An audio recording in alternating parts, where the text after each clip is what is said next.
Guys, ganito rin po ba kayo? Yung mga panganay po ganito rin po ba kayo? Lagi kayong pinagmamantay sa mga kapatid nyo. Ikaw ang responsible. Ikaw ang maghugas ng pinggan. Ikaw gagawa ng mga bahay. Ikaw gagawa ng mga gawaing bahay. Ikaw lagi inuutosan. Ganyan. Kung ganyan din po kayo, mag-subscribe na and mag-like. Kasi po, din po ako. Wait lang po. Balik tayo guys. Hindi nga madali yung panganay. Siyempre. Minsan nga hindi yung panganay, hindi na tayo pinapansin yung bunso na lang. Yun. And sino po yung mga nagsasalas dito sa mga kapatid nila?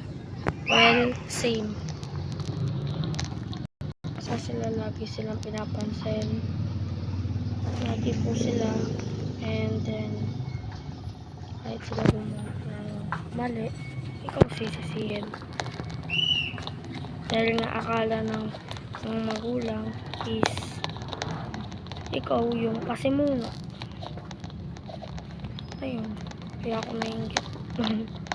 Pero ganun din po kayo. Okay, subscribe. Well, same time, hindi ka nag-iisa. Ako rin po by the way, bago lang po ako ulit dito, ulit-ulit po bago ako dito. Kung hindi ka pa nakapag-subscribe, subscribe ka na. School love ko. Ayun. Being the panganay, hindi nga talaga madali. Kasi, yun. Yung sinabi ko nga kanina, ikaw ang gagawa ng kahit ano. Kasalanan nila, kasalanan mo rin. And then, pag nasaktan sila, ikaw sisisihin. Pag may nagawa silang mali, dahil sa akin. O dahil sa akin. Yun. Sino rin po yung mga ganyan? Comment nga po kayo kung bakit kayo naiiyak ng mga kapatid. Comment lang po. Comment lang po kayo kasi po I'm new dito. Gusto ko po makilala yung mga nakapanood ng videos. By the way, bili na po kayo kung tiga-Northville po kayo. Northville Party. Bye po.